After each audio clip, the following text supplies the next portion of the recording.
what we are going to talk about today is more or less in the book, but I think on where the data, incoming data is concerned, a number of things have changed since our book was published in November. So that is just 2 months ago only, but a lot of things have already started to crop up. So we'll focus on those things that are very extra, that is not mentioned in the book, so that you all have the latest refresh of information. Yeah. Okay, good. So I think it's 11 o'clock. We can start. Yeah. Good morning, Beng Wu and Joki. This session is actually done specially for our members of the 2023 monthly global trends talk, and it's a private session. This video will not be released until 2 months later, maybe about March. Then we will release it, make it public to the YouTube. So it's actually you all will have a head of all the information that me and PC are about to share today. The talk agenda will be, we will start with the introduction, the year forecast on the astrology, then how we are moving into the new era with the influence, the 5 elements industries on the 5 elements energy, how the energy influence on the industries, and the industries are divided into the 5 elements. I think most of you all have already know that all those industries that we have, most of them can be classified under either wood, fire, earth, metal, or water. Okay, and we shall look at how this impacted individual industries. And also, PC will share on the geopolitical and financial situation on 2023, the forecast based on the new data that he has obtained ever since from the time we write the book. I think there has been a lot of changes, right? The world is very dynamic now, right, PC? Yeah. Okay, and then there, we will summarize the whole thing, and also I will give you all something very special this year, especially for the members only. Okay, it is special dates for you all to have better clarity, and it will also help you. Once you have better clarity, it will also help you to plan for your investment better, because investment does not come as it is. We have to do a lot of planning, right? For example, we have to find the budget to invest, how much we allocated, and after that is followed by what we want to invest in. We have to do the research, not hearsay, not, oh, friends say this good, I must invest. Investments, invest, not trading, not speculation, not all these things, because I think both PC and I, for those who has been with us for long enough, both PC and I does not do all these things. Neither I have the capability to do it. Chinese metaphysics tools will also not have that capability to do it. Okay, it can be used to guide you to ensure that you are in the correct direction. That is all. So these dates are specially chosen for you to push out all the negative energy, to have better clarity in your mind. Once you are clear, you can think clearly, then you will know, how to catch, able to catch the timing better in your own opportunity sectors. Okay, so understand, Yeah, so disclaimer of this presentation. This one, the content is purely based on our studies on the global trends in related to the research that is conducted, and also the Chinese astrology based on the movement of the planets of the energy that will give us forecast of the year. And you should use it as a guideline you can use it as a guideline for your investment decision. You must exercise caution in the investment, especially in such volatile situation. 2023 is going to be even more volatile. And we will not give any advice, financial advice, stock advisor, because we are not financial professional. let's go through the energy map of 2023. I think most of you has been to my astrology talk before, and we already know that the fire and the wood is the dominant element with water. Okay, so means that the wood itself will create more fire, and the earth is actually missing from this. There's not much earth, although here there is a hidden element of earth. That means there is very little earth. Okay, that means the earth will be there. It is hidden. That means it's not easy to make money from such sectors. However, it is actually an opportunity sector, in other words. Okay, so everyone next year will go into looking into the fire and wood because it's visible and it's prominent. Okay, but not necessary that you will be able to make money in such circumstances. It's just that it will receive more attention. And also in terms of metal, actually there is metal here in the hidden branch. There are two of them actually, because when we look at this, when I go through my astrology talk, I will look at, the heaven, the earthly stem. Actually, there's a third branch called the hidden branch. All these branches, most of these animal signs, they have so-called elements that is hidden in them. When the hidden elements means that the elements still exist, but it's very difficult to use, and it's not easy to to take up. That's what it means. You must have a lot of efforts, and those that can supply solution that is able to take out or clash out all these elements, that means the opportunity is there. And also there will be water here on top, because water and water here, that means there will be friends here. There will be some nations that will have collaborations. Collaboration maybe on the surface, because that means the nations will tend to collaborate more already. Okay, so and also metal in this sense means is supply chain.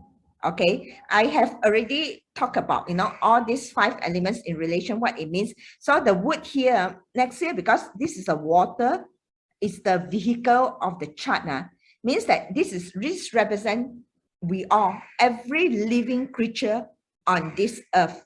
Okay, and what we control here is actually fire. So it represents also the wealth element of the year, and also represents the industries. That means the water is not very strong and the fire is very strong. So the water will have very difficult time in controlling the fire. In other words, that means we will have a lot of problems in money related issues, in the money market, in the financial market. This is what it means. And also the wood itself means that what the water produce outright, because we produce the water will produce wood, means that innovation. That means innovation is going to be it's going to attract a lot of attention, and also the wood industries will attract a lot of attention next year. This is what I mean.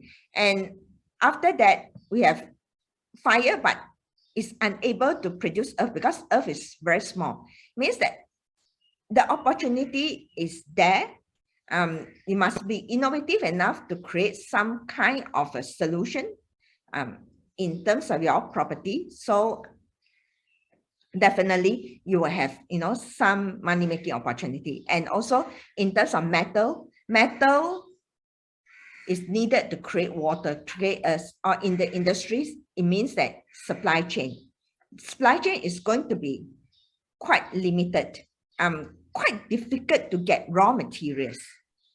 Okay, or people, a lot of work, a lot of efforts needed to get that raw material out in this, in in my book also, I talk about, there are actually 3 ways to look at how we can forecast a year using astrology. One of them is this Li Chun chart, or the arrival of the spring chart on the 4th of February 2023, which is a transition to a new year. So transition into the new year means that if you are born, let's say you're born in, means that it will in the ancient days, people use this to quantify the whole year. So for us also the same thing, means that if you are born under certain animal sign, let's say you are born under tiger, until 3rd of February 2023, the babies that's born is still under tiger one. It's not yet rabbit year. Okay, so those that the early or January till February, early February's babies mostly they will take the animal sign of last year. Okay, so and also in terms of another way to look at the year of 2023, we can look at the hexagram is I Ching, using I Ching, which is actually a binary code sort of message from the heaven. It's known as, the device message to us, because they are all in binary codes. You look at it, this one is split line, and this one is a full line. So it's either this or this only, 1 or 0, okay, in binary codes. And there are actually 64 hexagram. If you notice, the computer also, the memory comes in the power of 64 one. Decimal codes, the addresses and all this. So it's not. It's actually a line one in a way. The ancient people already knows all these binary codes and also the hexadecimal this one, because there are 8 trigrams, and then we combine 8 times 8, because this is 1 trigram here, this is 1 trigram here. So 8 times 8 means that also 64. So in this pillar here, next year, the pillar is actually the hexagram that will describe next year, the device message for next year is actually thunder. This is a thunder. And this is water. This is actually over a lake. So it's thunder actually over the lake. Means that signifying danger. Thunder over the lake. It's not a peaceful year. And war will also intensify.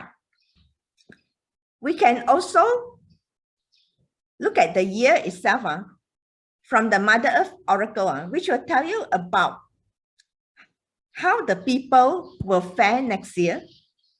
What is the weather like?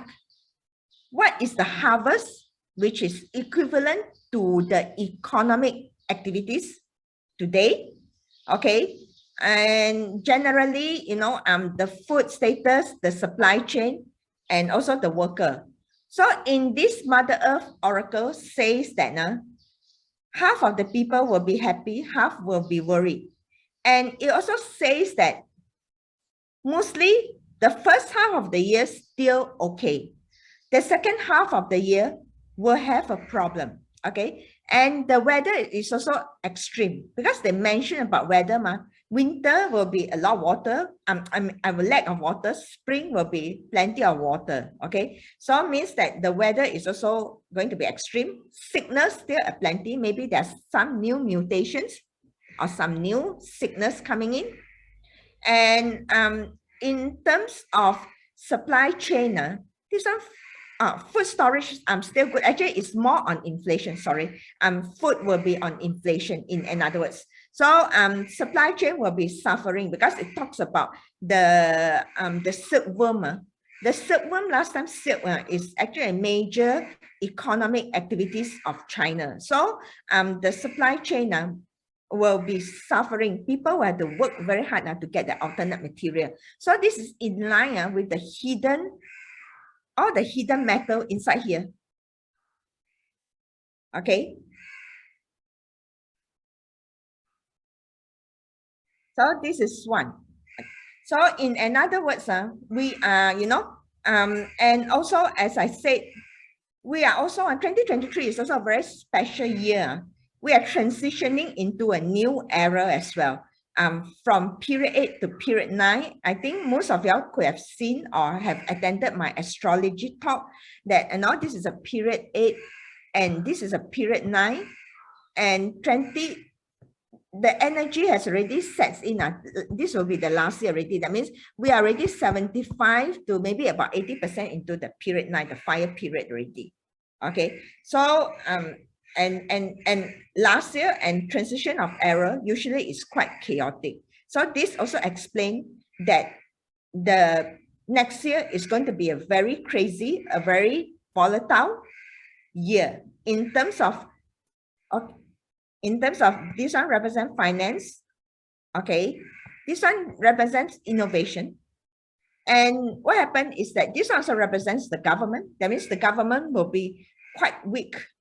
It's quite difficult to control. In fact, it's being controlled by innovation. That means a lot of people will have a lot of ideas, how to go against the law. So it's like a scammer. There will be a lot of scams as well. Even big governments are also scammer themselves now. I think just now, VC has talked to me about, after she will tell you how government become also scammer. They are also very innovative now. Actually, most of you all have received my message this morning with regards to the new idea how the US can prolong its debt limit for as long as possible by the introduction of premium bonds. It's already on Telegram, so you can actually have a look at it. Any question you can ask while we go along this this session. Okay. Okay. So in other words, we have to really beware of the rabbit holes in 2023 itself. But it is also an opportunity year. If you have cash, you can actually start to think of, maybe if you're in business, you can start to think of, buying in your competitors. That's one way. There will be a lot of businesses on sale. And then also you can look into investment companies that have strong fundamentals. Okay. And do your own research. There will be companies with strong fundamentals. So especially if you're in stocks, if you're invested in stocks and you have a lot of stocks, and you have to be very careful. Half of this company will not be existence anymore, maybe by period 9. So what you need to do is that even your own portfolio, this is just my personal advice, that even your own portfolio, go and list up every single stocks that you have and do a research that which company is not strong already fundamentally. I think if you are in this group, I'm sure you all know how to research, right, on if the company is fundamentally strong or not through their annual reports, their balance sheet, their this one. So you have to go and check. If you do not know how to read, at least you know how to read, the operating profits, the loss, and all this P&L and all this. So go and read for the past 10 years. Are they, fundamentally strong? Or you can also buy these data. In fact, some stocks companies, they also have a summary of the 5 years data that can give you a rough snapshot. So all these companies, I would advise that, you put them in one bucket. Another bucket is those that, chances they are fundamentally strong. And in period 9, in the next 20 years, what is a good industries to look at? That means business, first of all, must have online presence. Those traditional business also must have some online presence. That means cannot be conservative enough because it's fire period. That means everything is online, everything is virtual. So everyone has to be visible because in earth period, it's hidden. But in this fire period, fire everyone can see one, very clear one. Or if they have very solid marketing activities, solid presence in the social media, so chances of this type of company will make it, provided their management is also fundamentally strong. How do you tell a management is fundamentally strong?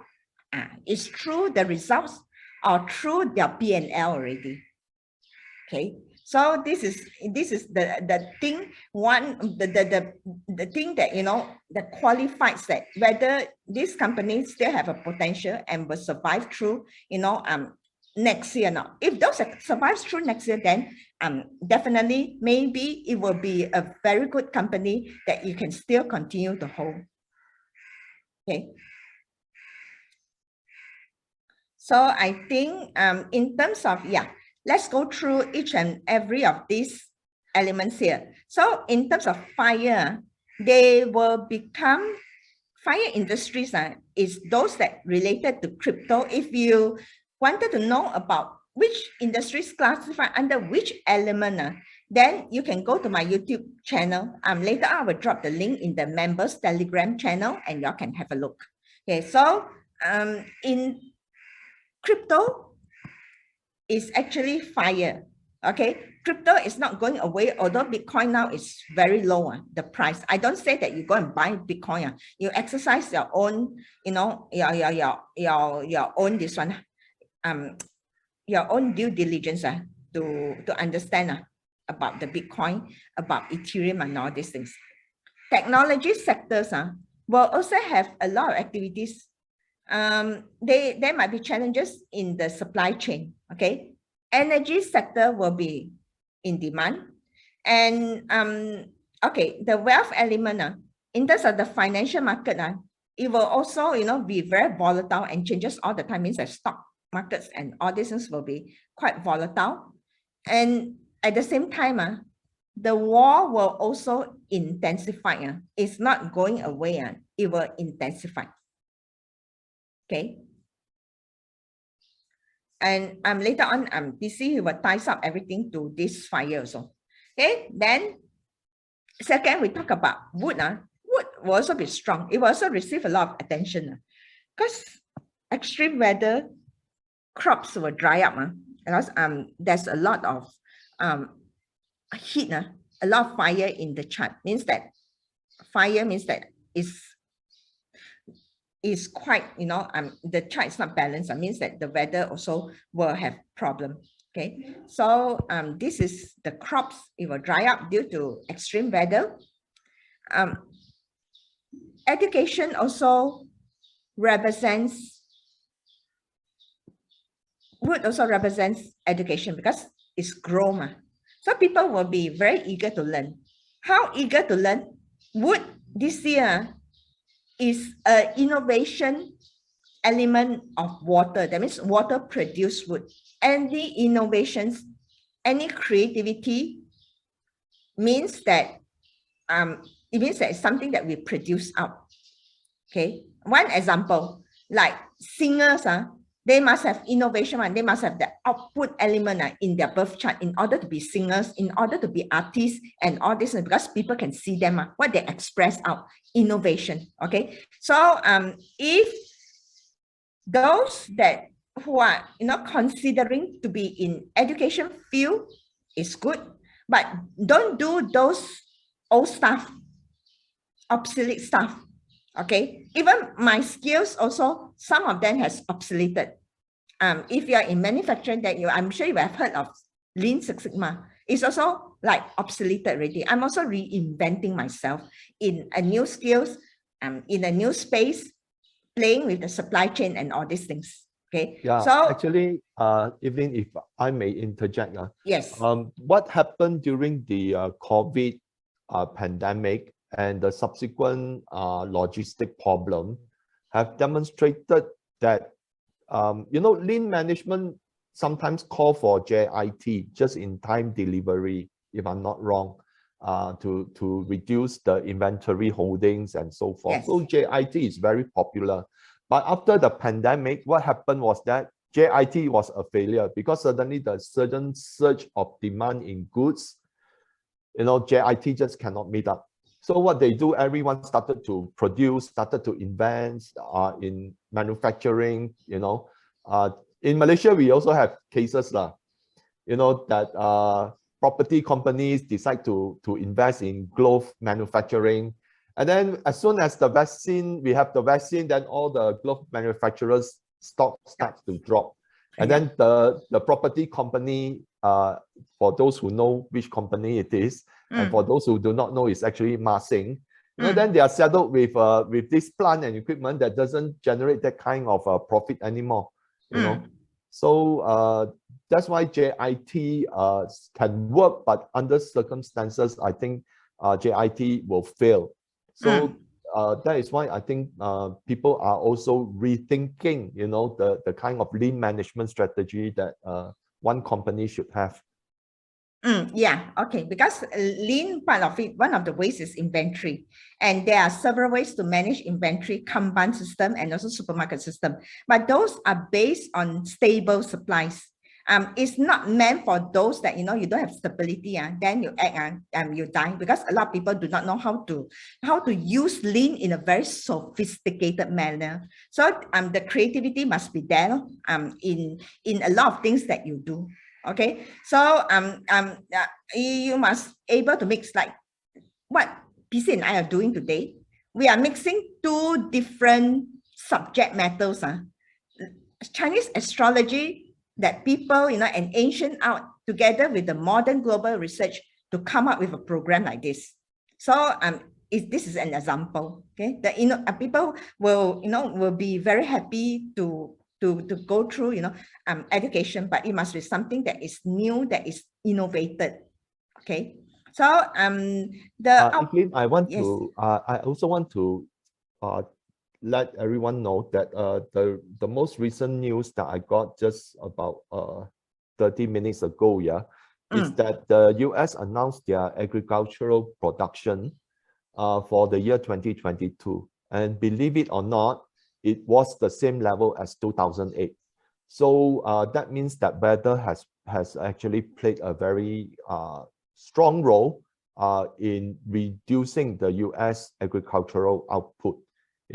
Just imagine, 2022 output is the same as 14 years ago. Even with all the fertilizers, with the equipment that they have, the technology that is advanced, it's still down. And I mean, it's still at the same level. So that means that weather has been one of the major players, okay, in affecting the crop production. Yes, that's right. So okay, in terms of wood, 2023 will be a productivity output, means an innovation year. It will be better than 2022, but it's also a busy year. And also logistic will also have a problem, because wood will soak up the water also. And then in a way that wood is also the innovation element of the year. Okay.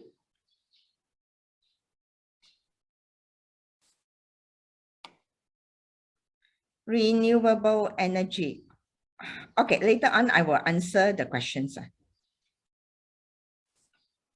Okay, so next, water. Okay, water is weak this year. Means that logistic slow down. There will be challenges maybe in transportation of the goods.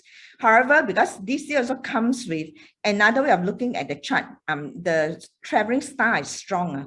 So a lot of people likes to travel this year and somehow or other. Okay, so it will face, however, it will still, have political unrest. Maybe there will be, ongoing pandemic that will cause it to slow down. Maybe the first half of the year is going to be quite strong, and the second half then is really a question mark already. Okay, metal is weak this year. It also denotes supply chain, as we say. Maybe the gold and the silver prices will sort of, stabilize, and there will be limited supplies because it's hidden. And banking and finances will also have changes, challenges in terms of how they run the business now.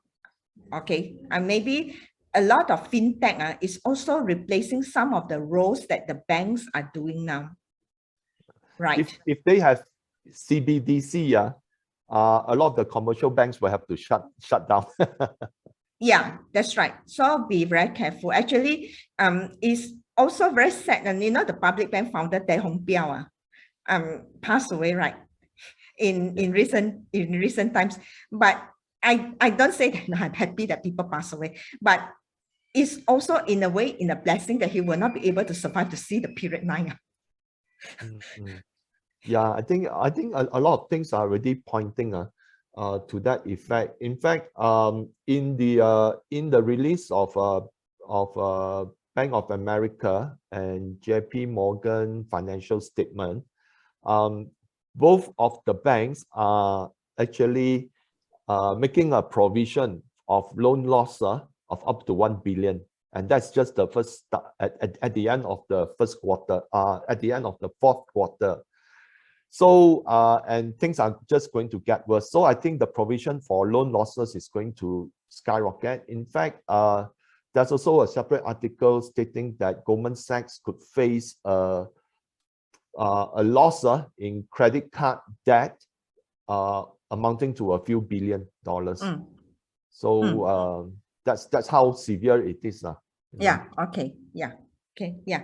So because in period 8, the time was the best time for banking and financial institution also. So in period 9, the trajectory will change. So it depends on how the bank is going to catch up with the period 9 items. Okay, so next is on metal processing. It will also slow down on that. Maybe there will be more alternate materials to replace those metal, processing and all these things. Okay, Earth is also quite weak. Maybe the property will slow down, gradual drop in price, but this also depends on some regions, some areas as well. I think the most challenging part about property is, the best place to buy is still where there's land scarcity. So that's why I think Penang has often, places like Penang, Hong Kong, and Singapore, whatever slowdown they have, they rebound very fast because people see value in them. Yeah, it also related to the feng shui of the area. So sometimes these are all interrelated ones. So because feng shui, the mountain dragons and everything will forever be there one. So unless it's been destroyed the landscape, then it will be a different thing altogether. But all this is also related to the feng shui itself. Okay, so in terms of geopolitical that I can look at is that there will be a rise of the dragons, the China. And because in period 9 also, it's estimated that China will be one of the superpower. Okay, it's already coming up. And then US will have challenging year. Could be also due to natural resource disasters. If you know feng shui, the 5 flying stars is now in northwest next year. So this one will also have an impact on US because the transition itself is already quite bad because in period 9, US will not be the center of the growth or the attention anymore. And then moreover, the transition year 2023, they have the star number 5, so it is going to be quite challenging for them. It looks like quite challenging, and now the data also pointing that it's quite challenging, right? Yeah. Okay, so I think that's it from my section. PC, you want to share your own screen or how? Yeah. Okay. So later on, I will give you some some good dates if you're interested in. Okay, and I will answer some of the questions also. Okay, so I think okay, I'll just take over from here. Now let's look at the according to the priorities. What are the trends in the fire element? Now some of you might have attended my chat with Cassie Lau yesterday under under our collaboration. But for those who have not, I'll share some of the slides. But some other things that I've not discussed over there, I'll discuss here as well, because certain topics just didn't match with the theme for that talk. Yeah. So now the most important thing about the energy crisis is the falling energy return on investment. Now this bell curve actually shows that adjusted to investment dollars, okay, adjusted for inflation, the same amount of money that was invested a century ago can actually deliver 100 barrels of oil. But adjusted for inflation, the amount of money right now can only deliver 11 barrels of oil. So that means that the near surface oil has depleted a lot, and it costs more right now to extract oil from greater depths. So unless, okay, that new technology is applied, okay, then the cost may lower a bit. But not one thing for sure is that near surface oil is fast diminishing, and technology itself, okay, may not be able to overcome this at all, because even new technology, it will still cost a lot, okay, to extract that oil, okay. And after a certain period, there's efficiency, but then by that time, the second level of oil would have been extracted, and now they have to go to a deeper third level. So that is why the person who have this idea, Steve and Angelo, says that over time, no matter what happens, oil price would continue to remain high. So, and if let's say oil price does not meet that kind of pricing, then there won't be enough supply, and that would cause a hyperinflationary cycle. Okay, because on this side here, you can see that the energy cost curve is getting steeper, okay, as the years progress. And when the energy cost is getting steeper, that means that price have to coincide and rise in tandem, okay, otherwise there will not be enough energy supply. So renewable energy like plant and equipment also require raw materials to fabricate. You cannot say that I want to have I want to do wind farming or solar farming, and then the materials just appear by itself, okay? Because that material needs to be fabricated, and all these materials required to be extracted in far off places because they are not available in cities. So far off places, there's no consistent source of energy other than through oil.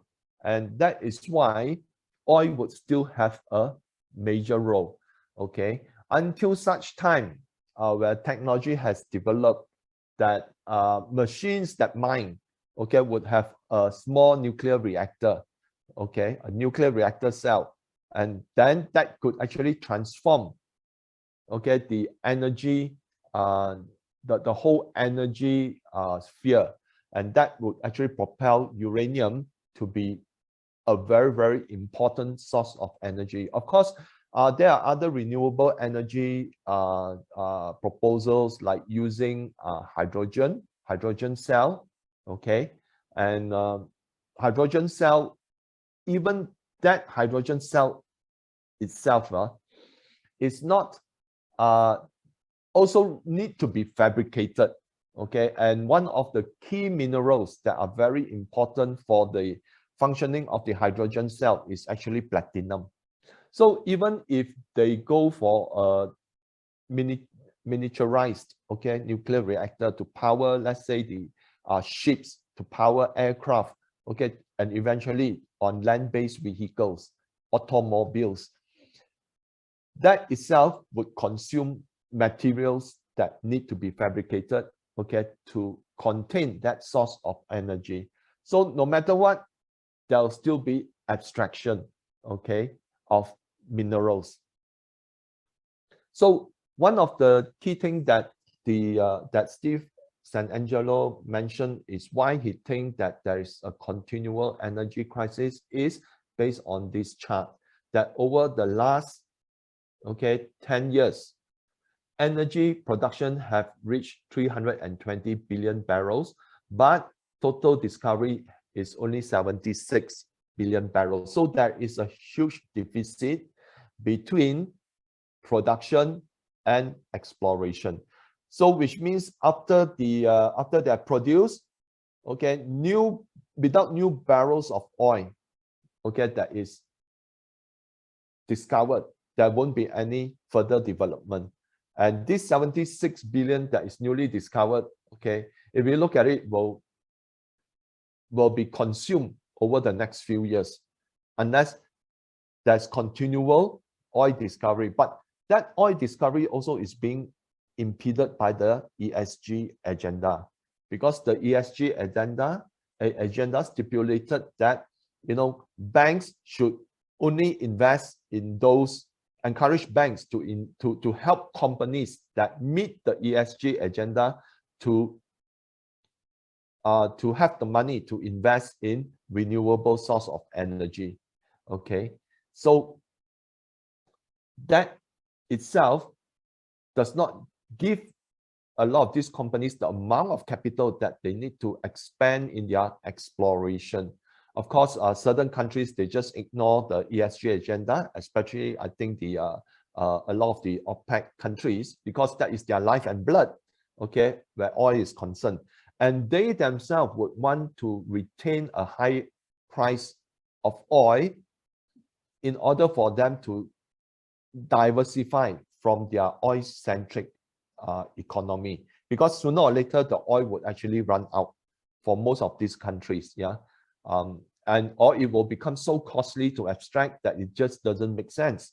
Okay, and of course the introduction, which I think new energy like uranium would play a primary role in the decades to come. Okay, and that would actually start to lower the consumption of oil. So they need to diversify, but they need the funds to diversify as well. And for them to do that, you know, oil price need to be at a very profitable level. And because they know that sooner or later, they either run out of the resources or certain energy sources would take over, and oil would be worth much less than the current period. So that's why they need to maximize profit, and there's still a chance for them to do so, because OPEC themselves, you know, expect oil consumption to grow marginally year on year over until I think 2030, okay, based on their projection. So in that regard, you know, they want to maximize their oil sales as much as possible. So even if there's a recession, I think they will cut production to ensure that the price of oil stays high. So other factors driving the energy crisis is, of course, sanctions against Russia, which is the world's third largest oil producer and world's second largest oil exporter. It is also the world's second largest natural gas producer and world's largest natural gas exporter. And the US $60 per barrel price cap by G7 and EU will cause imbalances in the supply of oil. Russia could still cut oil production, resulting in a higher oil price. Now, already that $60 per barrel of oil has already shown to be a failure, okay? Because according to the EU, if let's say any shipment out of Russia that doesn't meet US dollar $60 per barrel, they will actually not issue any insurance for the shipment. So of course, you know, the largest shipping merchant like Lloyd's, okay, they are also the largest shipping merchant insurance. You know, they are also the largest insurance for shipping. So Lloyd's will not participate in those insurances. But what happened is that China, Saudi Arab, India, they have their own insurance company, and they say, well, we'll pick it up. So that these countries like China and India, they're actually buying Russian oil, okay, but still selling to EU at a premium price. So that is why, you know, in China, there's a lot of activities of LNG shipping, as well as oil tankers, new builds. Normally in the shipping industry, they call it new builds for new ships that are going to be built. Okay, and they have seen escalation. In fact, there is one company in Singapore, that is in the shipping industry in China that has done pretty well. Okay, if let's say you have invested in that company a few years ago, you know, with its current dividend is equivalent to 10%. The company, if I could recall, is Jiang, if I'm not wrong. Okay, so that particular company has seen a lot of new orders simply because, you know, there's a huge demand, okay, for the export of LNG and oil. And these companies that they are building ships, even though the economy will tank this year, they will still survive because it takes their order book, you know, is a few years long. So that is how when even though the industry may face recession, oil demand may drop, but as long as it has been contracted, okay, the ships will still get built and they will still get paid. So this is how some companies have done well under the circumstances.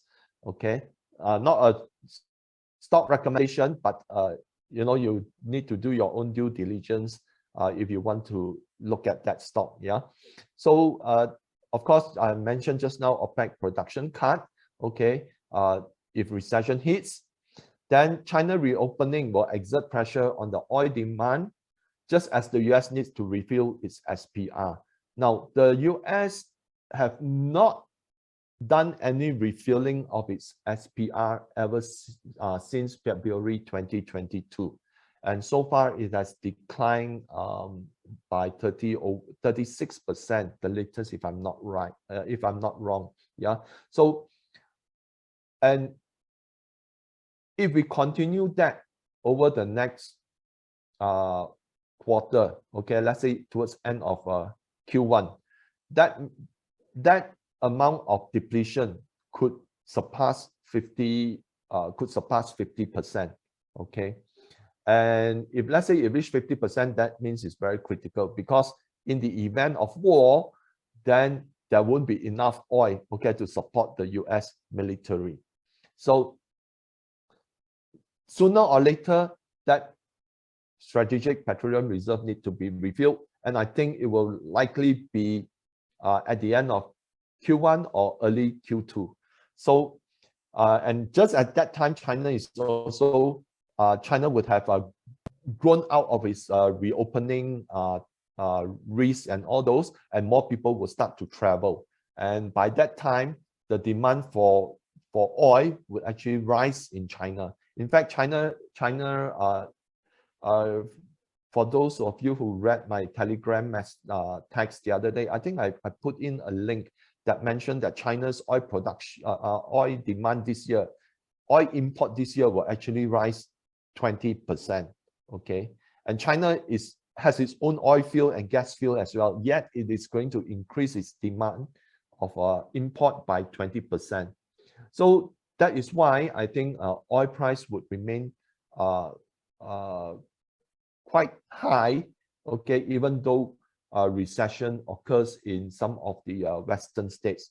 So of course, the other thing is renewable energy development is falling behind the rapid deceleration in fossil fuel investment. And this is why Europe is in the predicament it is in. Even without strengthening its renewable energy infrastructure, they set this lofty goal that they need to cut this and that before a specific time. Okay, and then the war happened, and right now their renewable energy, is not able to cope. So that's why the renewable energy need time and need the investment. Last time they say that for renewable energy to work, there need to be at least a few $1 trillion of investment, money which a lot of countries do not have, even the US as well as Europe, because of their spiraling out of control debt situation. So when they suddenly cut off fossil fuel and there's not enough money to invest in renewable, that energy crisis would remain. In fact, what happened was that all these European countries suddenly went back to burning coal, okay, and burning logs. In fact, the firewood price actually skyrocketed in Europe. So coal price also skyrocketed in Europe. But I think, you know, once the world is moving towards uranium as a source of replacement for fossil fuel, then I think coal would be the one to suffer, because right now a lot of companies, uranium, a lot of nuclear energy companies here, they are exploring what we call the small modular reactors, or SMRs. Now, these SMRs are destined to replace the coal firing plant. So if, let's say, you have invested in coal, you have made a good sizable profit over last year, perhaps, you know, you need to rethink your strategy again and go into uranium mining, okay, to shift your portfolio, because a lot of the SMRs are destined to replace the coal firing plants, okay, and if they are replaced, definitely the demand for coal would drop. Okay, so this is another way for you to ponder on your next investment strategy. So sectors which could do well, of course, would be the oil and gas sector, mainly because the demand will still be there.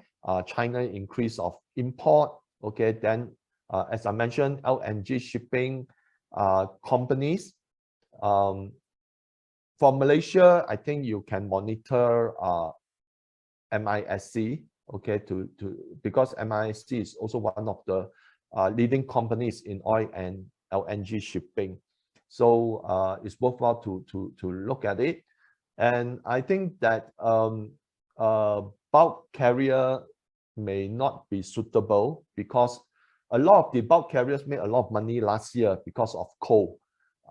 If, let's say, you know, they start to move into replacing the coal firing plant with SMRs, then the demand for bulk carriers would actually drop. But because of the shipping, okay, of LNG and oil will continue, so this sector would perform much better, because there won't be enough uranium to replace fossil fuel, okay, and building a nuclear reactor costs billions of dollars. And based on the latest data from the EIA, 60% of transportation still use fossil fuel, and renewable energy or clean energy represents less than 40% of the total energy consumed. So that means oil and gas still and coal still accounts for the more than 60%. But of course, with coal being going to be gradually replaced by SMRs, then of course we will see a ticking up of the nuclear energy. But solar farm and wind farm actually constitute 10% of global consumption of energy. So these two are still far below the rung. That's why I think nuclear would actually move ahead at a much faster pace, okay? But the uranium shortage will not happen severely until about 2025, okay? And from then on, there won't be enough supply to meet demand, because all the nuclear plants would start coming in online, okay? And a lot of those that are currently in, you know, nuclear plants that are currently generating power right now, they would have or is going to sign long-term contracts. And the long-term contracts previously has been around, you know, 3 years, 5 years. Right now is being prolonged to 7 to 10 years long, okay?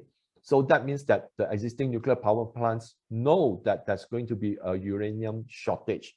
So that's why the uranium sector is something that you should really look at, because it's still far below its peak. right now uranium is trading close to $50 per pound, but at its peak in 2007, it was $140 per pound. Okay, and some companies have seen their share price from, you know, a specific company in Australia. Its share price before the bull market was 10 cents. And during the bull market at its peak, it was $10 Aussie. Okay, so that's why I think the uranium sector is something that you should do your due diligence, look into it, because the multiple factor, okay, is very, very huge. Of course, the other sector to look at is China renewable energy sector. In the book, I already mentioned that because of all the banning of Xinjiang, and Xinjiang is the world's largest solar panel producer. You know, if you ban that, you know, you are going to buy slowly from US or buy slowly from within Europe itself. Their production capacity is not huge, okay, and therefore it will be costly. But Chinese renewable energy would have met that kind of cost criteria, because everything is done in China, is much cheaper. And China renewable energy sector continue to expand at double digit. I think last year, I think they expanded by, if I could recall correctly, is around 20%, plus or minus 5% from there. And therefore, their renewable energy sector will continue to grow. And China renewable energy sector is also right for you to consider, because China is finally opening up. There's one particular company called Xinyi Solar. You know, I first introduced this company to Casey Lau's program, IFS, Invest Foreign Share Program, sometime in 2016 or 2016, if I recall correctly. At that time, the price was just Hong Kong dollar, $2.32. It actually went all the way up to about $16 or $17 before COVID. Okay, and then it has fallen down. And the last time I checked on this stock was around $8 plus. Okay, so it has fallen more than 50% from its peak. So with China reopening, then the energy consumption will also be high. So one of the place to look at is to look into this kind of renewable energy sector, where the price have actually fallen heavily discounted from their peak in recent years, probably pre-COVID peak. So these are the sector that you should look at. Okay, but it must be the Chinese renewable energy sector, because elsewhere, you know, the cost of production of the materials will be very, very high. So whatever stocks that I name, you know, it's not meant to be financial advice. Please do your own due diligence. Yeah. So the other trend is, of course, the technology. I think technology will be the main feature, especially with regards to the technology war between US and China. Okay, and US chip manufacturers will be under pressure due to limitation imposed on exports to China, will discourage these companies from allocating funds for R&D, since it is costly and not lucrative without the Chinese market. So you imagine that if you are NVIDIA and you have already spent $2 billion to come up with the world's best performance chip, but you're not able to sell to China. Okay, you're only able to sell to the companies in Europe, okay, or in Asia, or in US itself. Okay, but you know, this chip is very important for, let's say, for AI interpretation of self-driving cars. But where's the world's largest market for self-driving cars? Is actually China.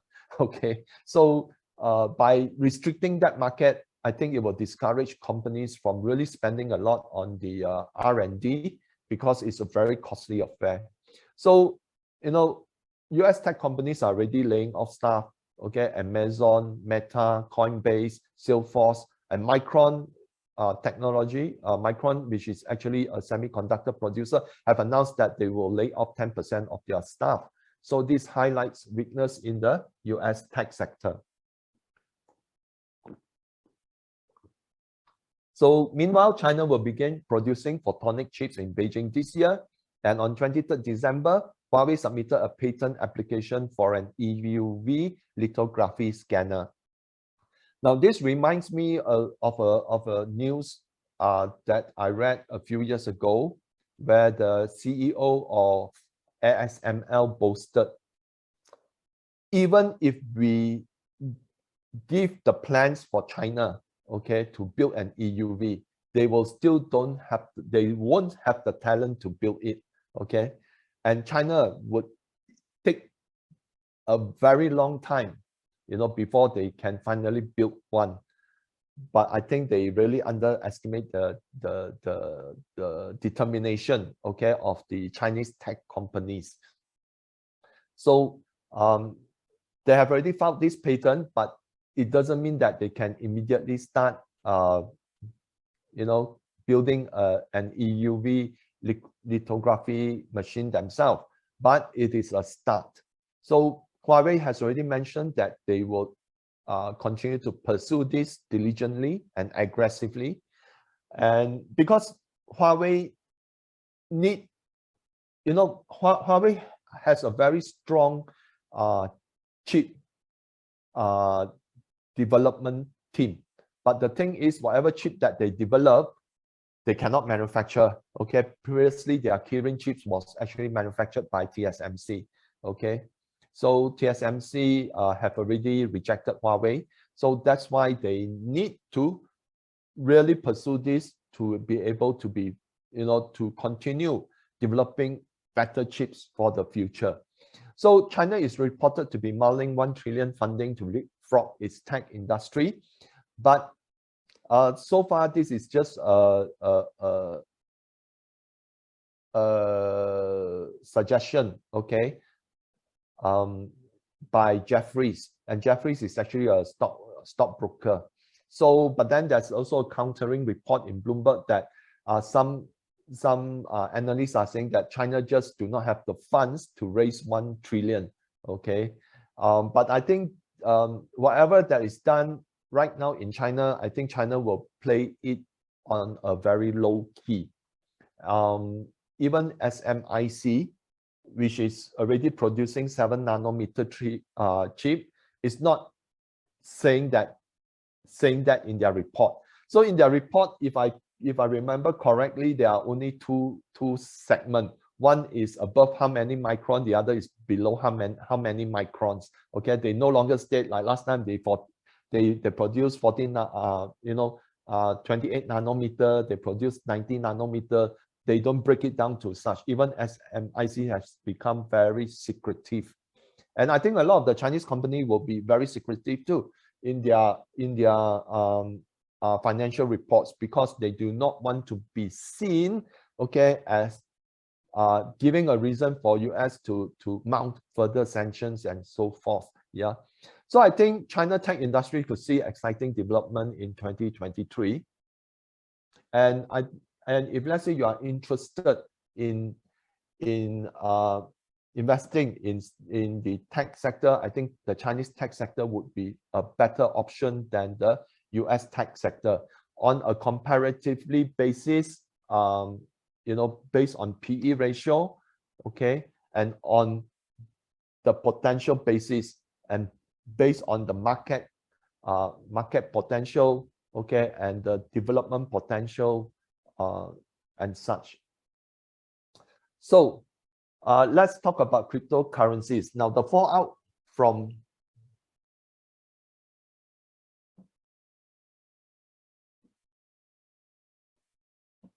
FTX saga will force government's intervention by implementing sweeping regulations.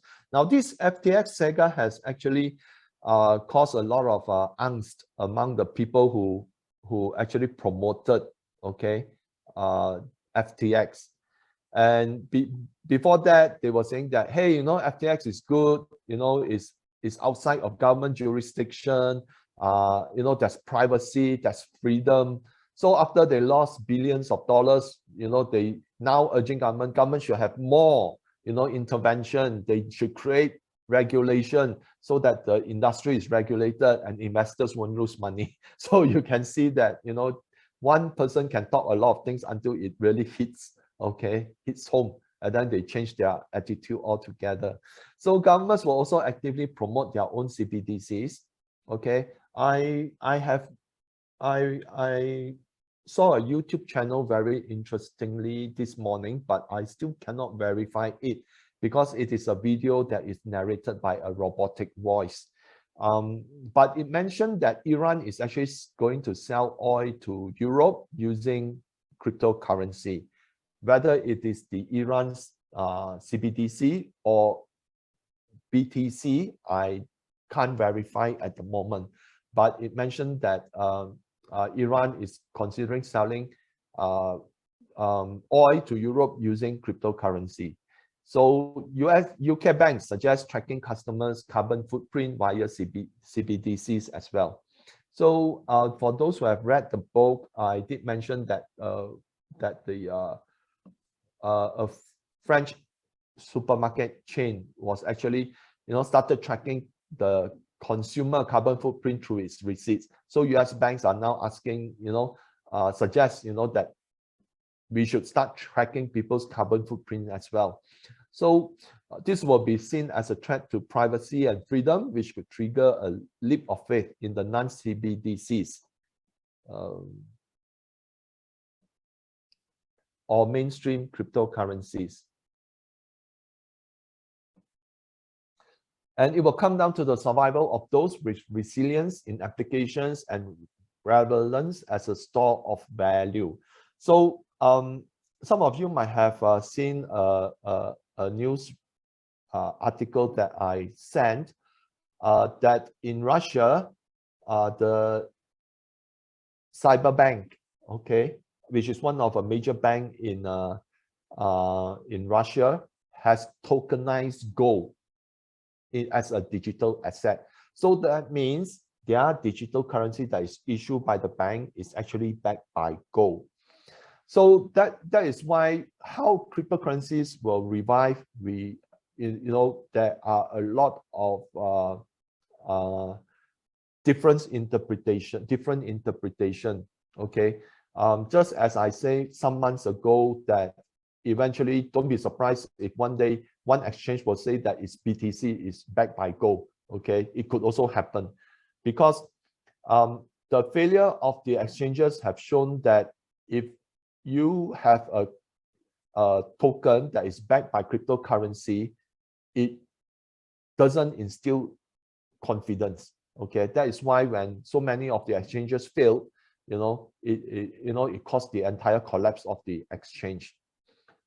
Because Bitcoin is backed by nothing, and the token that is backed by Bitcoin, doesn't mean anything. So that is why I think don't be surprised if there will be people that one day BTC, an exchange that works well would be one that says that it is backed by BTC and gold. So that could also happen. So that is why I think the cryptocurrency is still very new. If we want to look back on the evolution of money, from gold, itself is about 5,000 years old, and cryptocurrency is just about 12 or 14 years old. So it will continue to evolve. But I think the tokenization of gold could be one of the better options. So that could also lead to different type of evolution of cryptocurrencies eventually. Now, of course, some cryptocurrencies have their own nature, that their value lies in their applications. Like Ethereum. Ethereum may not need to be backed by anything, but by virtue of its ability, to be used in multiple applications.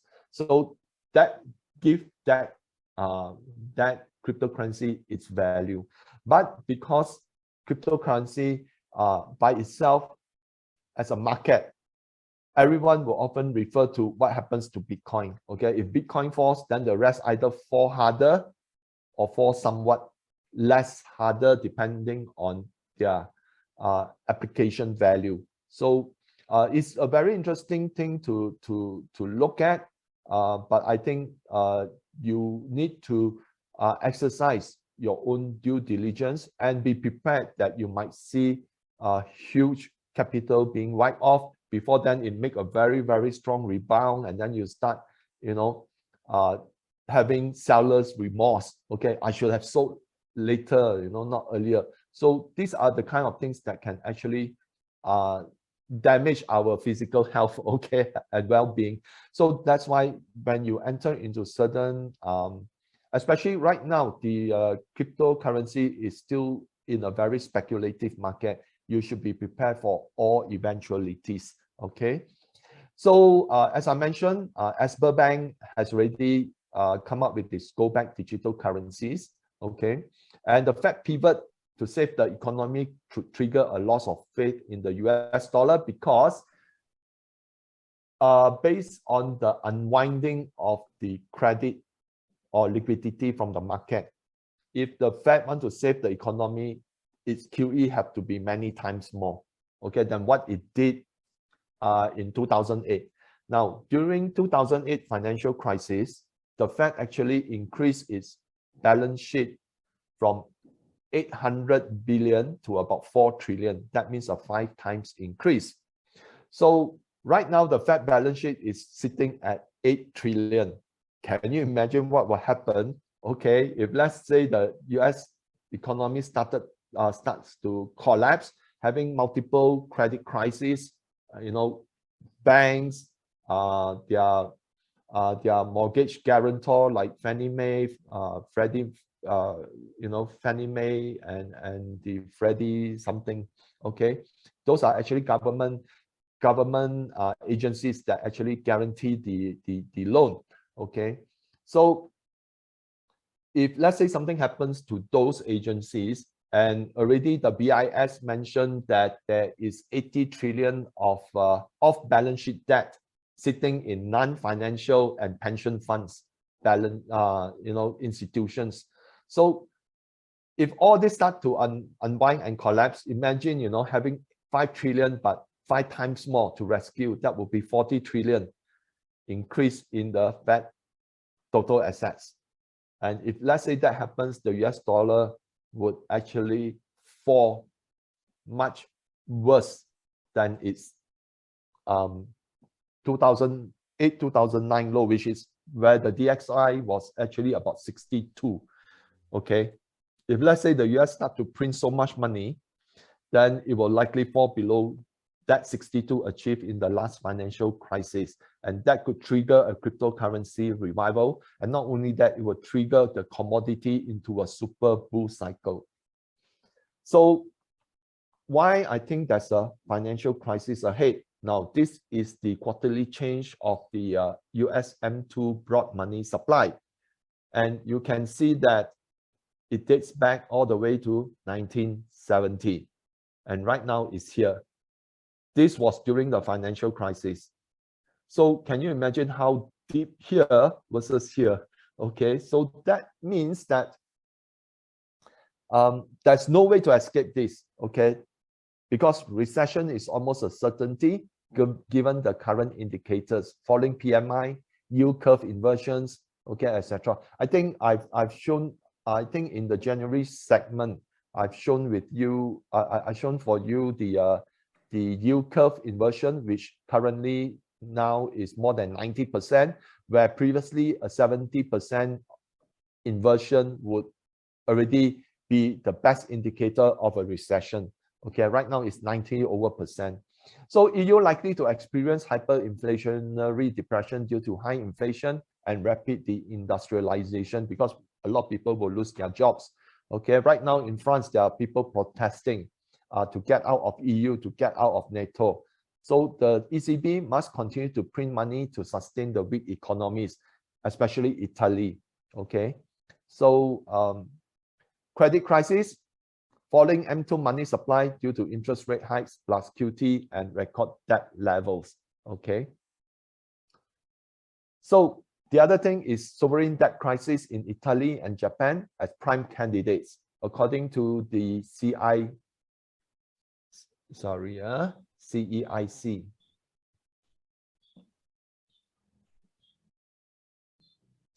Italy's debt to GDP is 666% total debt. And while Japan's total debt is 1,325%. Okay, just put the word total to clearly state it. So can you imagine Japan having a total debt of 13 times its GDP? That means that debt will never be repaid. Okay, and here we have Japan right now saying that it will invest 315 billion to expand its military to counter China. So one wonders, you know, that 315 billion, where that money is going to come from. Yeah, then of course there's pension fund crisis. UK pension funds are highly leveraged. BOE needs to step in to bail them out. The crisis will continue to spiral out of control if the BOE continues with its interest rate hikes. Then we have a broken financial system. And according to the BIS, there's 80 trillion sitting in off-balance sheet accounts of pension funds and non-financial entities.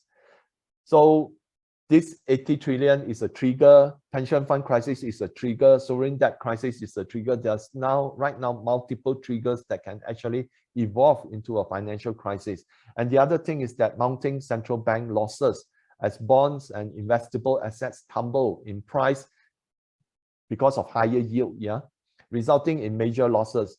The Swiss National Bank recently announced a loss of 143 billion in 2022, its highest in its more than 100 years history.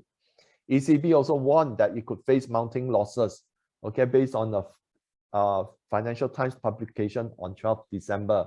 And Seeking Alpha, an investment blog, estimated that the Federal Reserve could lose up to 260 billion in 2023. And yesterday, I sent out a chart that shows that up to the end of 2022, the Federal Reserve is actually sitting on a loss of more than $22 billion. So that's why you should avoid financial and non-financial institutions, especially insurance companies, okay, banks, because all of them are interlinked to one another through their dealings of forex swaps and interest rate swaps. Okay, all these are derivatives, and on top of that, they also hold bonds or investment assets of other banks as well. So that's why, you know, a network of very important banks, they call it G-SIBs, globally systematically important banks, that they are linked all together one to the other, and there are dozens of them, that if one fall, it will create a domino effect. Okay, so that was why during the last financial crisis, they when Lehman Brothers fall, it started to sweep over to Bear Stearns. So that's why they immediately cut it off, allow Bear Stearns to die, okay, Lehman to die, but they pump in money to all the other stock brokerages. Merrill Lynch merged with Bank of America, and another few. JP Morgan took over a few other another few financial institutions. So they merge all this, give them the money to merge to avoid it from causing a domino effect. But at that time, the debt was not so high. Okay, right now debt has increased almost 180% versus 2008. What I mean is global debt, okay, has increased by 180%, and the Fed balance sheet has ballooned, okay, from 800 billion before the crisis right now to 8 trillion, okay, and 10 times more. So that is why the next crisis is going to be much worse. This is in line with what the narrative of the astrology energy, right? Yeah. So that is why you should avoid banks and all these things. Of course, if you want to mention What about Singapore banks, Malaysian banks? I think they are relatively safe in a way, okay? But then you cannot rule out that if a financial crisis happens, it can trigger a similar crisis here. If let's say that we face a housing crisis, okay? For example, a recession that is so deep in the US that it spill over to Asia. And then what happened is that a lot of people start losing their jobs, okay? Because if multinationals start cutting jobs, they will cut everywhere, okay? Then it affects the people here. So if the more people, the more people lose their job, what happened is that, they will fail to meet their loan repayment deadlines. And that is why it can cause an increase in NPLs, okay? Like what happened in the 1997 Asia financial crisis, okay? So it can spill over. And if let's say there's a lot of NPLs, then the banks will be in trouble, okay? So that is why banks are actually very internationally connected. So it's best to maybe limit the exposure. If let's say you're holding banks in this region, you might want to shift over to those that are going to be winners in the next cycle, rather than holding it because it has been good to you over the last 10 years.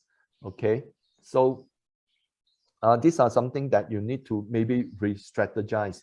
Okay, so like even for Singapore banks, 3 of Singapore banks are actually in a research that I did a few years back. 3 of Singapore banks are considered to be the world top 20 in terms of safety, okay, and security, which means that they are very, very strong. Okay, even those 3 banks also would see their stock price fall drastically during a major recession like in 2008. Okay, Singapore is even more because it is internationalized. Their financial relations, okay, is internationalized with other banks, and that is Hong Kong as well. Okay, and that's why they will actually suffer to a certain extent if let's say a major credit crisis erupts. Okay, these are the things that you need to be aware of. Yeah, Evelyn, you want to add something? Okay, I just want to add that comparatively, I think Singapore currency, Singapore banks are still quite strong because in the next period also, they will still see some growth there. However, definitely they cannot avoid the recession cycle. At least they will not go busted, in other words. Yeah, that would be the best time. If let's say they're fallen, that would be the best time to pick them up to a certain extent. Okay, and that is why Evelyn say if you have the cash, you can start preparing a war chest. Yeah. So okay, back to political unrest. Of course, as I mentioned, there's more dissatisfaction against respective governments of the world for failing to address inflation and food shortage. So hold on.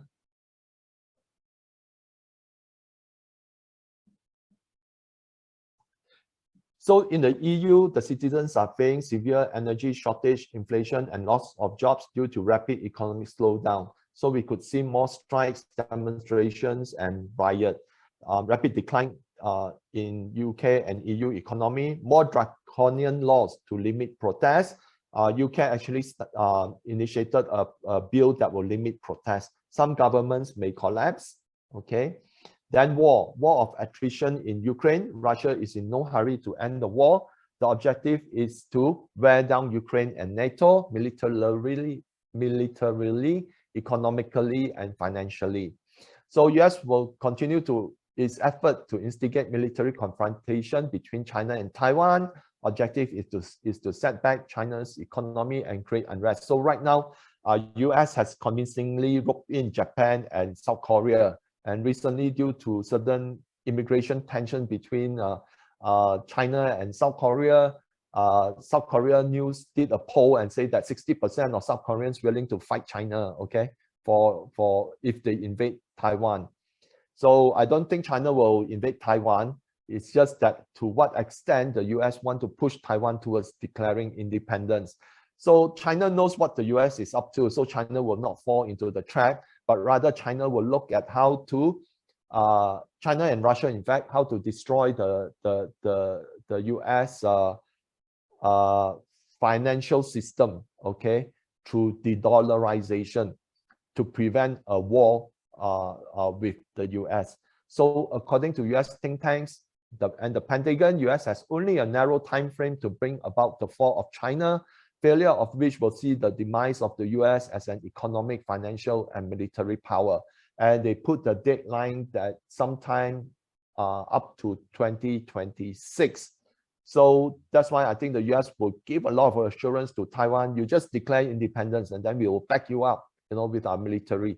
But the US will only supply military hardware. They can say a lot of things that they would want to involve, but the US doesn't have the money to involve.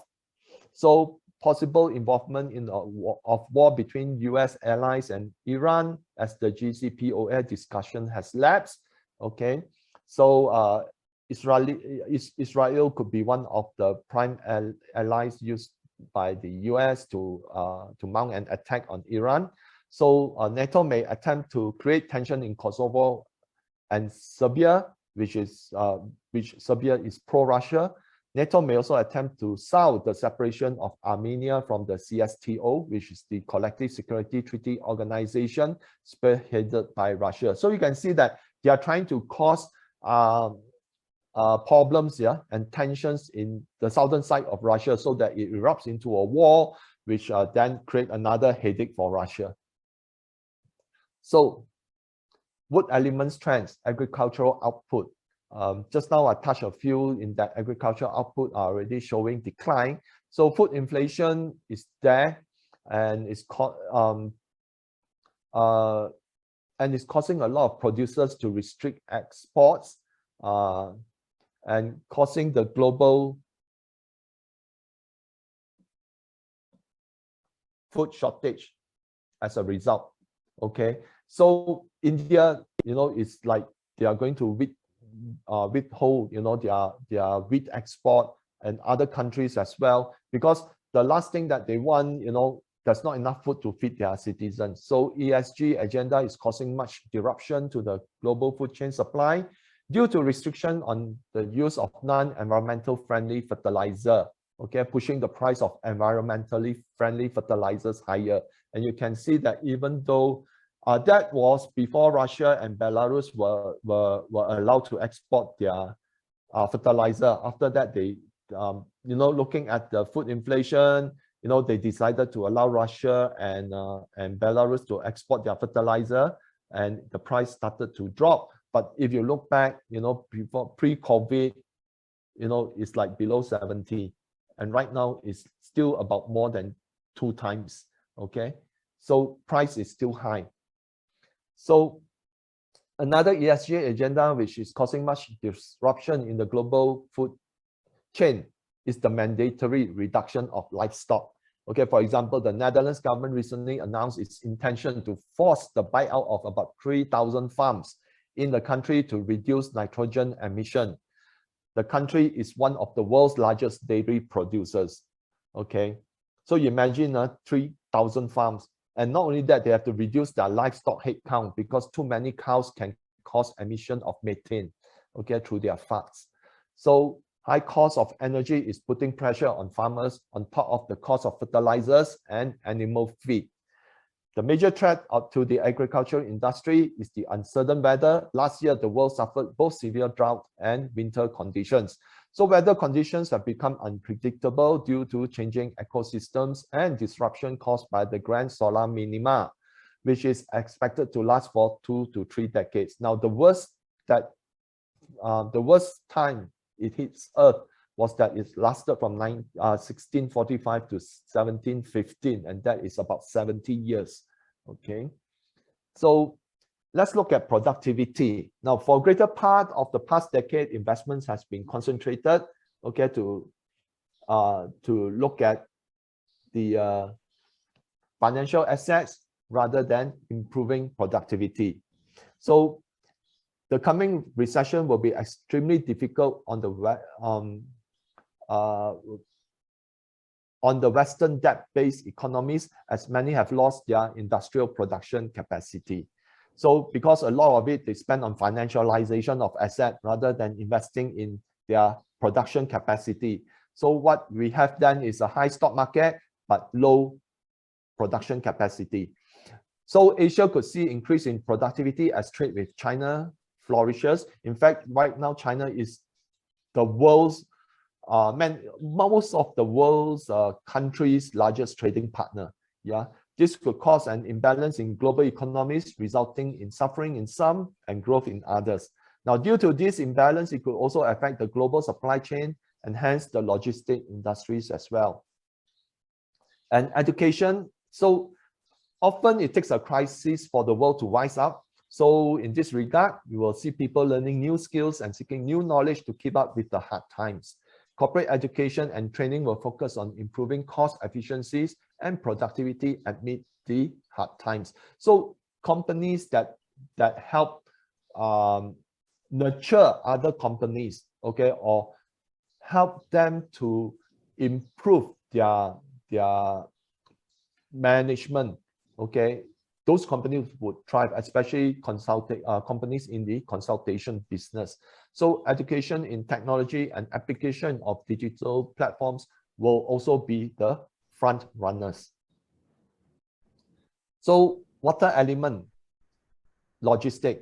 So due to worsening of economic conditions, logistic, air, sea, and land, okay, will fall, okay, as global consumption fall. So shipping companies will be affected, save those which are energy related, like this is LNG shipping and this is oil. Okay, so real shipment across the BRI will do well. So if there are, you know, those companies that own not only ports or harbors that ship goods, okay, but those that also own logistic centers across the BRI, those companies will also do quite well. So shipbuilding companies with sizable contracts on oil and LNG new builds will do well. Travel and tourism, China opening will help the travel and tourism industry recover. Recent tension with South Korea and Japan will benefit. Sorry, some typo error.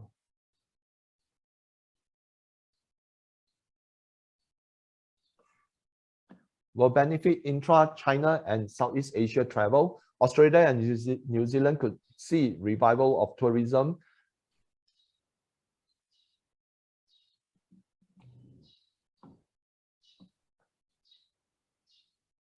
As they depart from the West narrative, because they are loosening restrictions as well. So due to the decoupling of the West from China and anti-Chinese sentiments, there will be less traffic to North America and Europe, except Russia. So hotel and F&B industry in China and Southeast Asia could be the biggest benefactors. However, due to energy crisis, better to stay away from the airlines industry, as oil could suddenly spike, causing massive losses on hedges. So I've never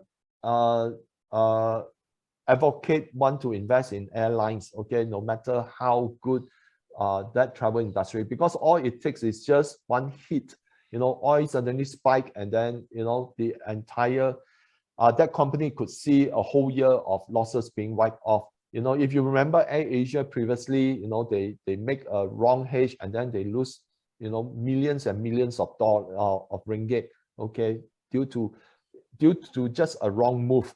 And that is why, you know, airlines could be more at risk to certain spikes in the oil price. So metals, metal element, closure of many smelters in Europe due to high energy costs. made worse by Russia's intention to divert minerals from the West. Okay, lack of investment in exploration and development due to long-term bear market. From discovery to production would require 5 to 7 years. Many metals are reaching peak production. More investment needed to extract minerals at greater depth. So that's why, you know, this is already happening in the industry, and the astrology have shown that there's less activity in the metals industry simply because of this. There's not enough investment, okay, into that industry, because the bear market for the metals commodities have been very long, almost a decade long, okay, and that's why people investors decide not to invest heavily in the industry. So many analysts forecast that there'll be acute shortage of metals and minerals to meet zero carbon emission targets. Most metals and minerals will see demand outstripping supply in 2025. So likelihood, I think the metal industry will see intense activities post 2025.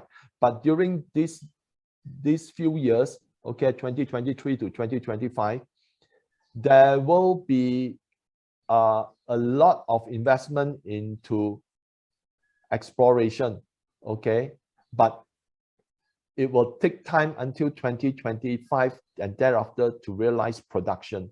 So that is why there still be metal shortage, okay. Now let's look at gold. Now the gold is, you know, gold continues to leave the COMEX warehouse, okay, and right now, ever since February of 2021, you know, 40%, 40.6% of gold have already left the COMEX warehouse. And then LBMA warehouse, you know, has fallen by 6.1%, although it doesn't look huge over here, but the LBMA vault is also the vault where all the ETFs kept their gold. So a lot of this gold is not for sale, but it's kept as security or as the gold that backs the ETFs, okay?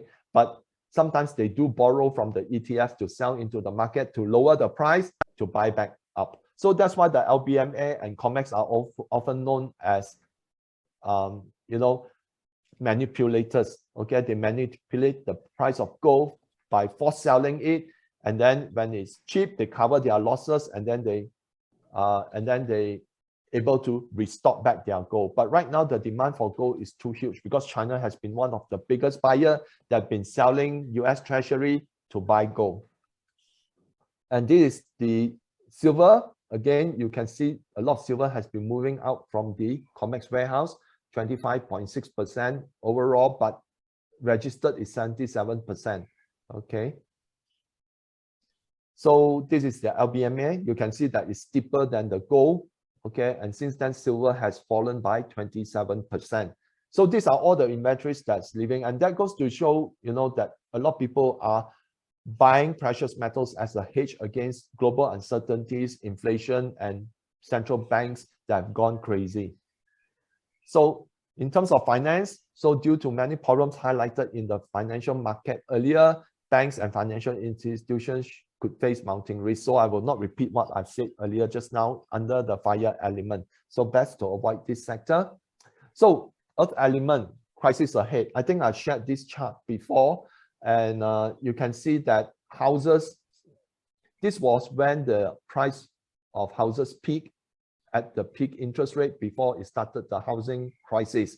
And since then, you know, the price of houses have already increased 40%, and mortgage rate has fallen from 7%, but it's still at 6.63%, still above the part when it was 6.21% in December 2006, before causing the collapse of the housing industry and the global financial crisis 1 year later. So there's always a lag between hiking interest rate and the effect of interest rate. The effect is often a laggard, about 12 months lagging behind. So that's why, you know, the Fed started hiking aggressively around Q1 and Q2 last year, and therefore we will likely see a major recession or crisis hitting us sometime late Q1 or early Q2. So it will start to evolve itself into a crisis, but not a major financial crisis yet. But it will likely be a housing crisis or a credit crisis involving some banks, and then it spread. The problem spread bigger and bigger, and then it become a full-blown crisis, probably during Q3 of this year, if we were to judge the trend of what happened in the last financial crisis. So,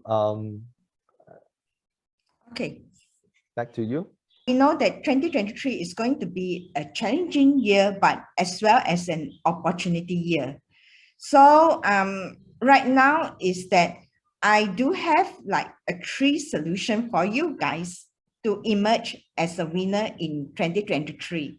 I think some of you has already taken my solution, and you are very clear that on what to do. I even give a wealth analysis pie chart that what to do and how to diversify your portfolio in this time.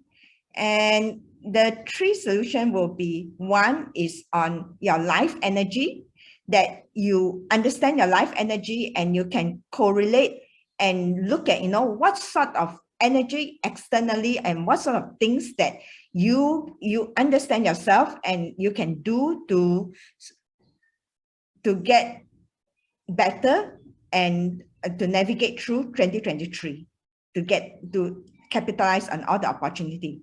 Another one is that you can also look into your wealth analysis of your own internal energy. I think some of you have already subscribed to my free wealth energy analysis on this one, and understand that everything that we invest has to be aligned with our own internal energy to see the opportunity better. Or you can do a 12-month planning to execute your activities aligned to your energy. Okay, so yeah, the life energy analysis is actually based on your birth chart, that we should analyze what your strength, your weaknesses, and what are the opportunity and threats. This is for the whole life, the whole destiny chart. But it will also, look into your journey and also how 2023 impact you. Okay, and this analysis comes with a 6-page reports based on the strengths, opportunity, threats, and also an action plan for you. Okay, and today I'm going to give a very special offer to our member here. Instead of 744, it will be only 399 for today. Okay. Later on, I will tell you how to, if you're interested, how to look into, how to enroll in this package. Next is on the wealth analysis. For those of you who wants to grow wealth, to align to your life energy, and we know that next year there will be a lot of cheap sales not in supermarket, but in a lot of assets will be on cheap sales. So it will help you to also achieve your financial goal and even, financial independence earlier. Okay, if you know how to play your games very well, and it will identify your superpower skills and how you can generate wealth. I think most of us can generate wealth quite well, but it's just how we retain it, what are the pitfalls we need to look at. And next is to grow the wealth through investment where you can see opportunity, okay, and to enable you to reach financial independence.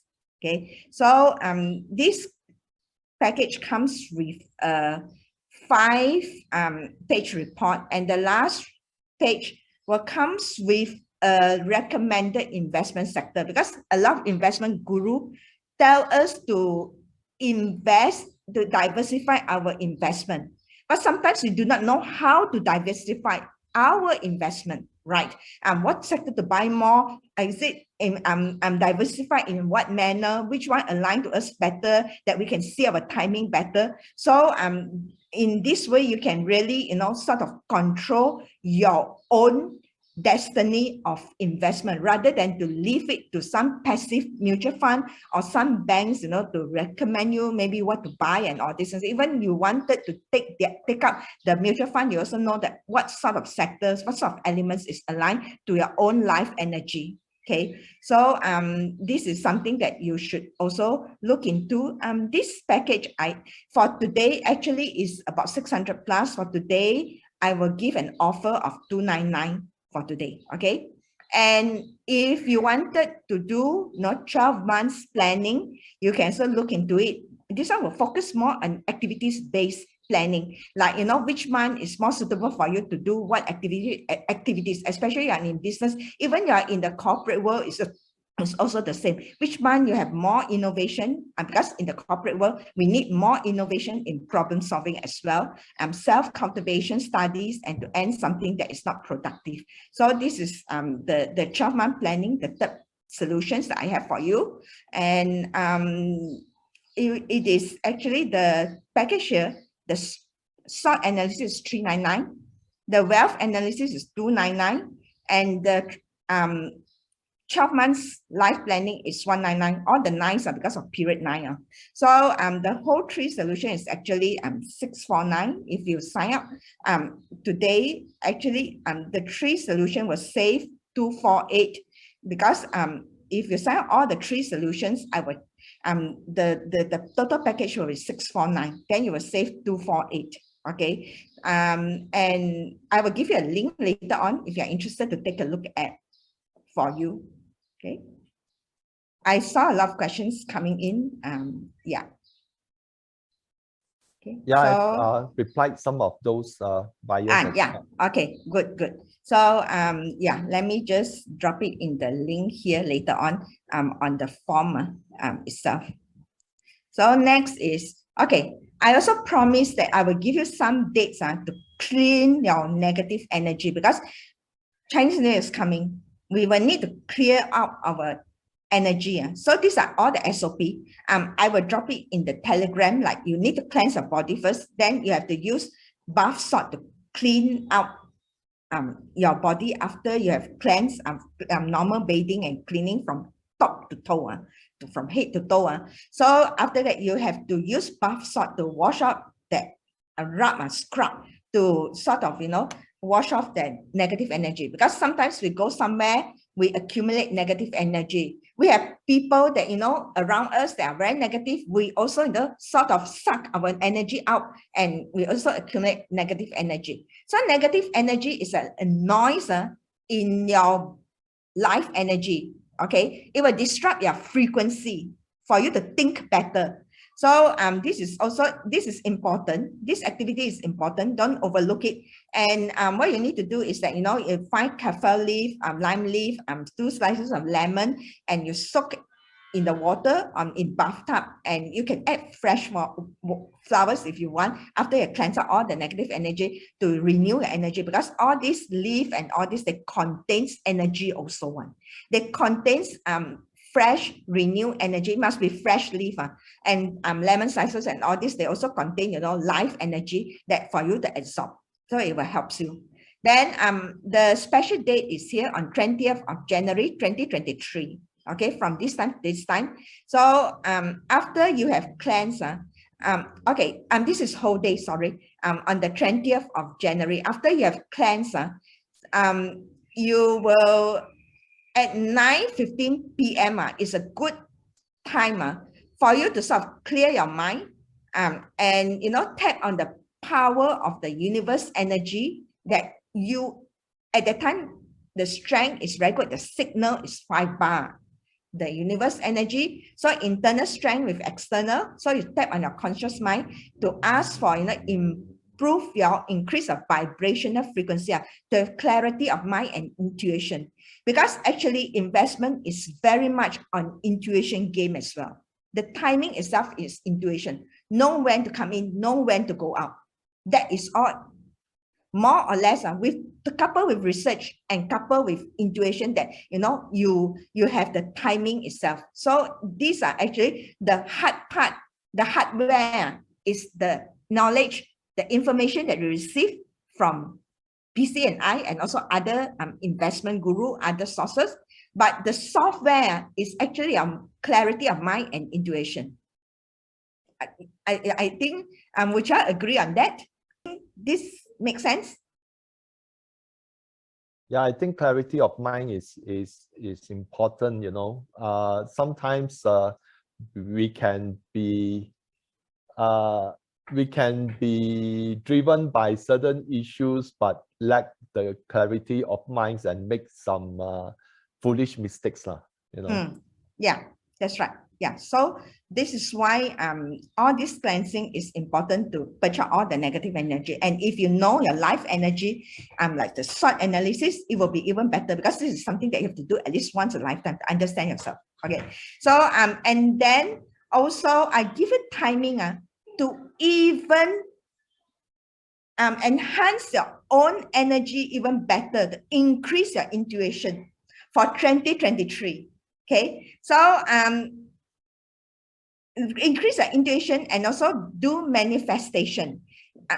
Manifestation is actually very different from making a wish. I personally do this every morning. I can tell you that. Okay, so it has served me very well. In my investment also, it served me very well. Okay, so in terms of manifestation, it's like you require action plan and of law of equivalent exchange, not that just make some wishes and hope something will fall into your lap, not like this, but at least you manifest already, it will vibrate your internal energy frequency to attract something into your life, or maybe dopamine that can help you to remove obstacles related to your wish, your manifestation. Okay, so this is the reason why we need to do manifestation, because when we manifest when we have a higher frequency, money actually vibrate at a very high frequency.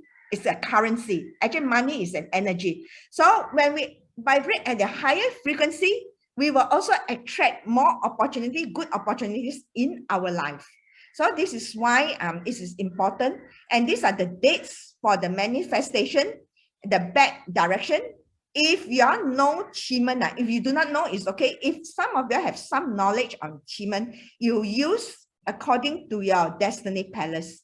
If your destiny palace is not here, you can PM me if you want to. But if you're not, that is not important. These are all the dates that specially I have already selected for you. How you do manifestation, the SOP of doing manifestation is here. You have to first of all clear your mind first. No noise in your brain, in your mind. So think of the goal, your investment goal. That has to be a SMART goal. You go and Google SMART goal. If some of you have not heard of SMART goal, I think most of you have heard of it. Then you don't just say that I want to increase my income, not specific. So you just vibrate at the frequency that is very general. So you attract general things into your life.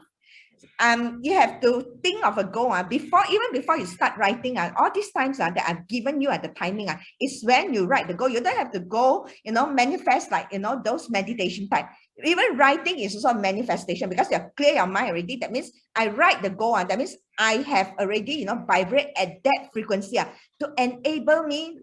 I just give you an example. Enable me to have intuition with the market trends so that I can see market trends better with better timing, and I will make 20% more profits compared to last year in end of 2023. This is my action plan. You will also need to have action plan to achieve your goal. So you write down all these things. This is a form of manifestation already. Because I know some masters tells you to count. You can also do that. I also count 64 to 1, or maybe some will tell you that meditate and all these things, and then think of it. So if you cannot, some people they cannot meditate because they meditate, they go somewhere. So one of the ways is to just write it. Writing is also a form of manifestation. So you can also, if you want to learn why we do not achieve goals, you can go to my YouTube video. Later I'll drop a link here also. And then at the same time, I think self-healing is also very important. Okay, especially for for people that comes to a certain age, even for younger people, sometimes you injure yourself accidentally and all these things. So you can also have self-healing dates. These are all powerful dates where the self-healing energy frequency will open, the portal will open and align with your life energy. Then you will, these are all the instruction given. I will put it also in the Telegram group. Later on, you can read on how to do this. It can count 64 to 1, this one. And then you have to, ground yourself, because Mother Earth is a very good sort of a grounding things. You can ground, negative ion down to the Mother Earth. This is how you ground your body, to the you have to sit on the old rocks, on the park and all this, to like push your energy down, whatever pain that you have, push it down. And you can do multiple times. You can do like, I give you all this, that you can do all this if you have, like sort of, pain in your body that you want to get rid of. So it will help you to to clear off those pain and the negative chi, so that you will feel more refreshed.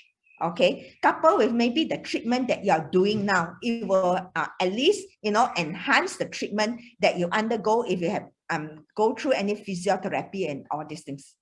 So these are the dates that are given to you. And also, you can also tap on the environmental chi, that you use more of 8. This is more of feng shui. At the south sector of your house, use more of 8 next year. Maybe, the chi is better, the energy is better, that enable you to think better. Okay, so these are all the things that I prepare especially for you all, to renew yourself, renew your energy, so that you have better intuition when it comes to your investment. Okay. And okay, so on the summary here, I will just give a quick summary. Prominent sector is that will receive a lot of attention will be technology, energy, crypto. These are all fire. Okay. And then the financial market will be very volatile. Potentially there will be recession, or potentially, in fact, it's almost certain. Okay, I think I agree with PC studies that it's almost certain. Then property will weaken in certain ways, and then the war will intensify. And if you're in manufacturing, I think it will be very busy next year. So the rich and poor gap will widen. So either you go up or you go down. That's all. Maybe the middle class will, will go up. The good news is, or either they will go down. And also, it will be coming to the rise of the China era. You can slowly see that they are rising. So I think PC, you can do your summary, and then we will also, answer some of the questions which I have not answered. And then after that, I think we can call it a day. Yeah. So as I mentioned, recession is almost a certainty based on certain charts with regard to the yield curve inversion, negative growth in broad money supply. So all these are very strong recession indicators. Of course, falling PMIs as well. Okay, so there's potential crisis across the financial sector due to the pooling of credit, and there's also brewing housing crisis. Coming data, if you want to look at, will be the US housing data, which I think could see the data coming down even more strongly, because the 30-year mortgage application has dropped to its lowest in 27 years. And 27 years means it's even the last low, not last low, the last housing crisis in 2008, the mortgage application was higher than even current. Okay, so that is why it goes to show that there's going to be a housing crisis as well. So energy crisis and inflation is here to stay, as I mentioned earlier. Intense tech war between US and China, it will be continuing. Geopolitical tension will remain high across several hotspots. I think the war in Ukraine will intensify, and my greatest concern would be it will turn up into another Vietnam, because from initially just the supply of money to weapons, right now there's going to be supply of high-end weapons, okay, from ordinary weapons to high-end weapons, and US and NATO special forces are reported to be in Ukraine. Then they have now advisors in Ukraine. So all this actually is similar to Vietnam, okay? And then finally, boots on the ground. So if let's say that's boots on the ground, then we are looking at a very major war event in Europe. I think the US will instigate China to start a war, which I think China would just, would just play the patience card, okay, and wait until the US economy, its financial is internally destroyed by their own federal government through all the debt and all those things. Yeah. So there's going to be global imbalance between supply and demand, and this will of course affect the logistic industry. So these are the primary things that you should take heed of. Yeah. So Evelyn, back to you. Okay, I think we will need we will need to answer some questions here. I still have some questions which I'm not unanswered. So Beng Wu was asking, is renewable energy under fire? Yes, it is. Then will the agriculture sector be strong under wood? Agriculture sector it's not that strong in terms of money. It will receive a lot of attention because of the limited food supply or maybe the inflation of the food. This is the meaning of it. When you have some elements that's more prominent in the year, in the spring or Li Chun chart, means that that sector will receive a lot of attention. Okay, Richard. Then Evelyn, I also like to add, if you look at the reverse side of it, if let's say there's going to be a lot of weather that affect the production outcrop, and there's going to be food inflation. So one of the things is to actually buy agricultural stock, okay, that actually will benefit from the rise in the the crop price. Okay, for example, a few months ago when there was a wheat problem, where they already banned Russian wheat, and then India stopped exporting wheat, and Ukraine cannot export its wheat. Wheat price actually jumped very, very high, and those companies that are involved with the wheat price, that sells wheat, actually went up in price as well. Okay, so this is one way you can look at the reverse effect of it in terms of food inflation. Yeah. Okay, and then Peng Wu was asking, how about properties in Klang Valley? Okay, I cannot really tell you that which property is good, which property is bad in Klang Valley, will it be good or not? Actually, normally I buy property, I just do, I will look at the area first. The area in terms of, you don't even have to know feng shui, whether the area is booming or not. You have to do your own research, whether the area is booming, the traffic is good, the flow is good. The flow is good, but the traffic is good or not, the dead end road, something like this, means that it has a good chi, okay, good energy. And also, look at even the mountains and all this, are they nice mountain or not? So this is one of the ways that I look at properties. And besides that, I do my own forecasting. I use Chiman. If you all know what is Chiman, I use Chiman forecasting to buy properties. In fact, I just bought a property in 2019, I think.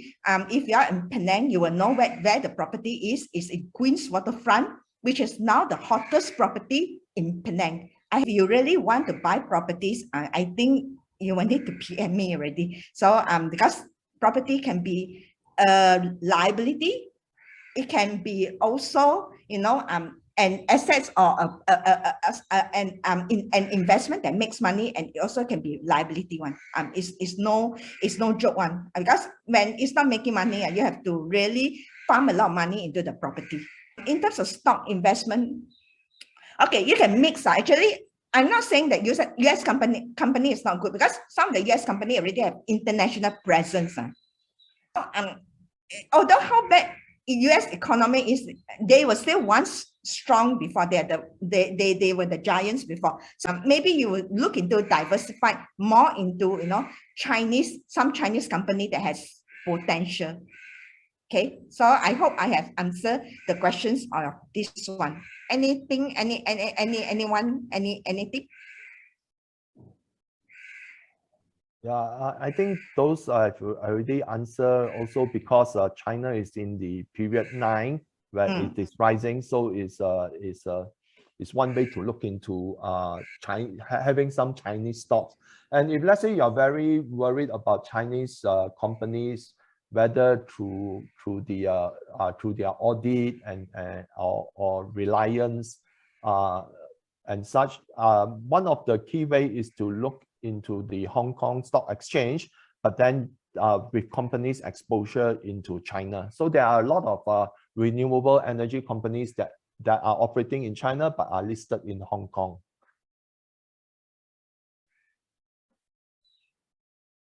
Okay, so I think that's it for today. Thanks for all the members to stay with us. I know that we have already overrun, and I hope you all have a good year ahead. Okay. Yeah, we have not really overrun because we are talking 12 months in 2 hours. Yeah, that's right. That's right. That's right. Yeah. Okay. So I think y'all will have an idea what the year will be like, and if you really want to capitalize more on the year, you can consider the 3 solutions that I have offered to you all. Thank you very much. Okay, thank you very much, and hope to see you all again later in January, where we'll have the February forecast. Yeah. Okay, bye-bye.